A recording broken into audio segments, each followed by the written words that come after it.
الحمدللہ رب العالمین والعاقبۃ للمتقین والصلاۃ والسلام علی سید الانبیاء والمرسلین اما بعد فاعوذ باللہ من الشیطان الرجیم بسم اللہ الرحمن الرحیم الذین ینقضون عہد اللہ من بعد میثاقہ ویقطعون ما امر اللہ بہ ان یوصل ویفسدون فی الارض اولئک هم الخاسرون۔ وہی ہیں جو توڑتے رہتے ہیں عہد خدابندی کو اسے پختہ کرنے کے بعد اور کاٹتے رہتے ہیں اسے حکم فرمایا اللہ نے جس کے جوڑنے کا، اور فساد مچاتے رہتے ہیں زمین میں، وہی لوگ نقصان اٹھانے والے ہیں۔ الذین ینقضون عہد اللہ،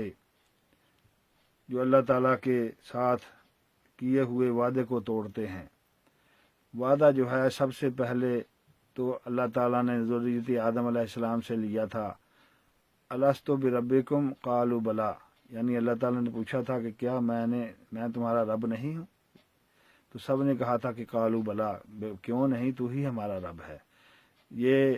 اپنی ربوبیت کا وعدہ لیا تھا۔ اس کے بعد انبیاء کرام سے جو لیا گیا وعدہ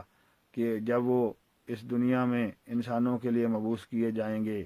تو اللہ تعالیٰ کے احکام کو پہنچائیں گے، تو جیسے جیسے اللہ نے انبیاء کرام کو انسانوں کی فلاح کے لیے مبعوث کیا، انہوں نے اللہ کے ساتھ کیے ہوئے وعدے کو پورا کیا۔ علماء کرام سے لیا گیا وعدہ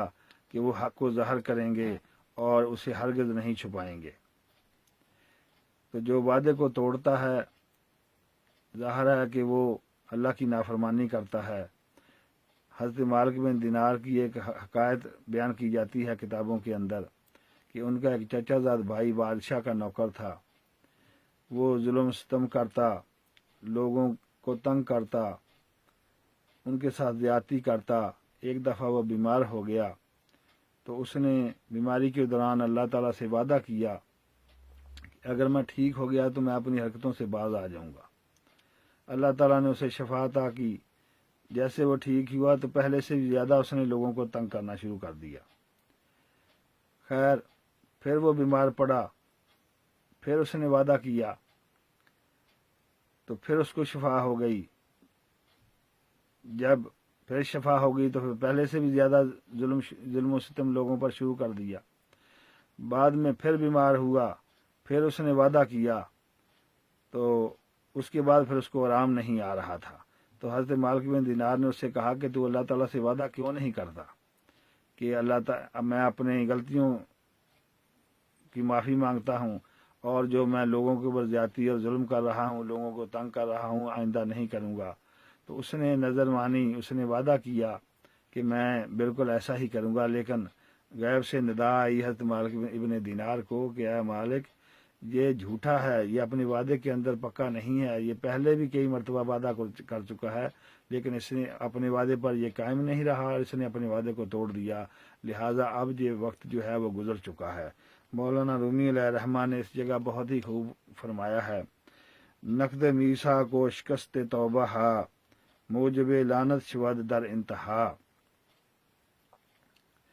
کہ میثاق کے خلاف کرنا اور توبہ کو توڑنا بالآخر جو ہے وہ لعنت کا سبب بنتا ہے۔ وَيَقْطَعُونَ مَا أَمَرَ اللَّهُ بِهِ أَن يُوصَلَ، اور قطع کرتے ہیں، کاٹتے رہتے ہیں اس حکم کو جو اللہ تعالیٰ نے دیا ہے جس کے جوڑنے کا۔ تو اللہ تعالیٰ نے عدل و احسان کا حکم دیا ہے کہ عدل و احسان کرو، رشتہ داروں کو دو،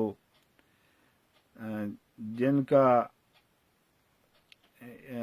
ان اللہ یامر بالعدل والاحسان وایتاء ذی القربی وینہی عن الفحشاء والمنکر، تو جن کا معاملہ جو ہے وہ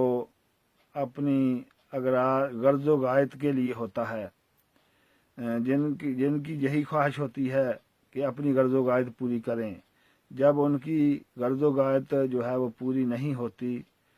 تو وہ پھر تعلق کو توڑ لیتے ہیں۔ یعنی ان کا تعلق کسی کے ساتھ صرف اتنا ہی ہوتا ہے کہ ان کا مقصد پورا ہو جائے، اگر مقصد پورا نہیں ہوا تو وہ تعلق کو توڑ دیتے ہیں۔ اسی طرح کیونکہ ان کے سامنے اللہ کی رضا کا کوئی معیار نہیں ہوتا، ان کا معیار جو ہے وہ خواہش نفس ہوتا ہے۔ جہاں معیار خواہش نفس ہو وہاں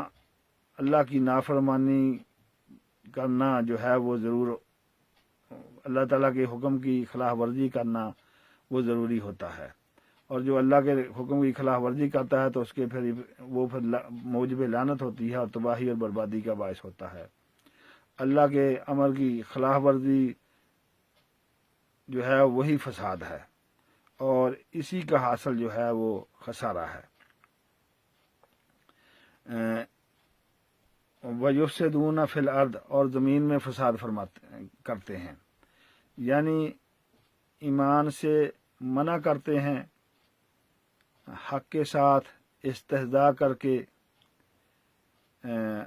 وصل کا قطع کر کے، یعنی ملانے کی بجائے قطع تلقی کر کے، جس پر نظام دنیا کا یہ نظام عالم یعنی نظام عالم قائم ہے، اس کی صلاح کا دار و مدار ہے، اس کو یہ ختم کرنے کی کوشش کرتے ہیں، اس کے اندر بگاڑ پیدا کرنے کی کوشش کرتے ہیں، تو یہی لوگ جو ہیں اولئک هم الخاسرون، یہی لوگ خسارے والے ہیں، یہی لوگ آخرت میں بہشت میں پہنچنے کی بجائے عذاب میں مبتلا ہوں گے، کیونکہ انہوں نے وفا کی بجائے نقد کو، اور وصل کی بجائے قطع کو، اور اصلاح کی بجائے فساد، اور ثواب کی بجائے عذاب کو پسند کیا، اس لیے ان کا ٹھکانہ جو ہے وہ ثواب نہیں عذاب ہوگا، ثواب نہیں عذاب ہوگا، جنت نہیں دوزخ ہوگی، کیونکہ یہی جو ہیں وہ خسارے والے لوگ ہیں۔ اللہ تعالی ہمیں ایسے کاموں سے محفوظ رکھے، اور جن کاموں کا اللہ نے حکم دیا ہے ان کو کرنے کی توفیق عطا فرمائے۔ وما علینا الا البلاغ المبین۔